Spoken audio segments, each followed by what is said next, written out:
सो यहूदी होने का क्या लाभ, यह खतने का क्या मूल्य। हर प्रकार से बहुत कुछ, क्योंकि सबसे पहले परमेश्वर का उपदेश तो उन्हें ही सौंपा गया। यदि उनमें से कुछ विश्वासघाती हो भी गए हैं तो क्या है, क्या उनका विश्वासघातीपन परमेश्वर की विश्वास पूर्णता को बेकार कर देगा? निश्चय ही नहीं। यदि हर कोई झूठा भी है तो भी परमेश्वर सच्चा ठहरेगा, जैसा कि शास्त्र में लिखा है, ताकि जब तू कहे तो उचित सिद्ध हो और जब तेरा न्याय हो तो विजय पाए।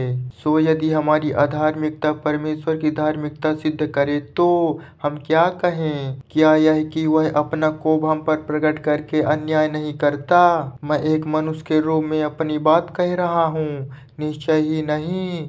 नहीं तो वह जगत का न्याय कैसे करेगा? किंतु तुम कह सकते हो, जब मेरी मिथ्या पूर्णता से परमेश्वर की सत्य पूर्णता और अधिक उजागर होती है तो इससे उसकी महिमा ही होती है। फिर भी मैं दोषी करार क्यों दिया जाता हूँ?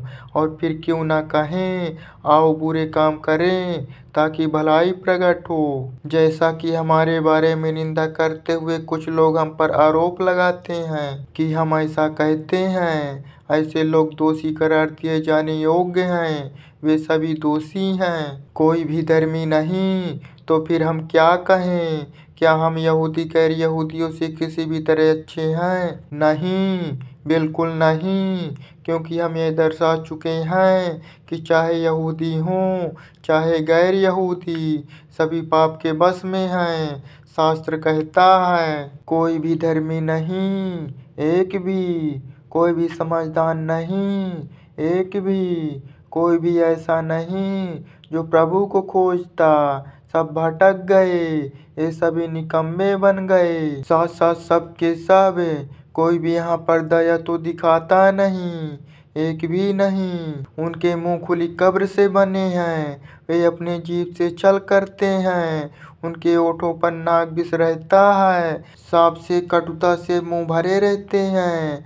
हत्या करने को वे हरदम उतावले रहते हैं। वे जहाँ कहीं भी जाते नासी करते हैं, संताप देते हैं। उनको शांति के मार्ग का पता नहीं, उनकी आंखों में प्रभु का भय नहीं है। अब हम यह जानते हैं कि व्यवस्था में जो कुछ कहा गया है वह उनको संबोधित है जो व्यवस्था के अधीन है, ताकि हर मुंह को बंद किया जा सके और सारा जगत परमेश्वर के दंड के योग्य ठहरे। व्यवस्था के कामों से कोई भी व्यक्ति परमेश्वर के सामने धर्मी सिद्ध नहीं हो सकता, क्योंकि व्यवस्था से जो कुछ मिलता है वह है पाप की पहचान करना।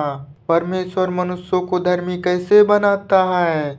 किंतु अब वास्तव में मनुष्य के लिए यह दर्शाया गया है कि परमेश्वर व्यवस्था के बिना ही उसे अपने प्रति सही कैसे बनाता है। निश्चय ही व्यवस्था और नबियों ने इसकी साक्षी दी है। सभी विश्वासियों के लिए यीशु मसीह में विश्वास के द्वारा परमेश्वर की धार्मिकता प्रकट की गई है, बिना किसी भेदभाव के, क्योंकि सभी ने पाप किए हैं और सभी परमेश्वर की महिमा से रहित हैं। किंतु यीशु मसीह में संपन्न किए गए अनुग्रह के छुटकारे के द्वारा उसके अनुग्रह से वे एक सेंतमेंट के उपहार के रूप में धर्मी ठहराए गए हैं। परमेश्वर ने यीशु मसीह को उसमें विश्वास के द्वारा पापों को छुटकारा दिलाने के लिए लोगों को दिया। उसने यह काम यीशु मसीह के बलिदान के रूप में किया। ऐसा यह प्रमाणित करने के लिए किया गया कि परमेश्वर सहनशील है, क्योंकि उसने पहले उन्हें उनके पापों का दंड दिए बिना छोड़ दिया था। आज भी अपना न्याय दर्शाने के लिए कि वह न्यायपूर्ण है और न्याय करता भी है उनका जो यीशु मसीह में विश्वास रखते हैं। तो फिर घमंड करना कहाँ रहा? वह तो समाप्त हो गया। भला कैसे? क्या उस विधि से जिसमें व्यवस्था जिन कामों की अपेक्षा करती है जिन्हें किया जाता है? नहीं, बल्कि उस विधि से जिसमें विश्वास समाया है। कोई व्यक्ति व्यवस्था के कामों के अनुसार चलकर नहीं, बल्कि विश्वास के द्वारा ही धर्मी बन सकता है। यह परमेश्वर क्या बस यहूदियों का है?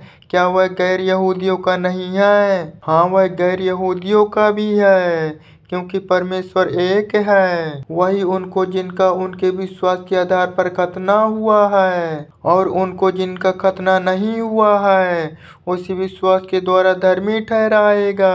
सो क्या हम विश्वास के आधार पर व्यवस्था को व्यर्थ ठहरा रहे हैं? निश्चय ही नहीं, बल्कि हम तो व्यवस्था को और अधिक शक्तिशाली बना रहे हैं।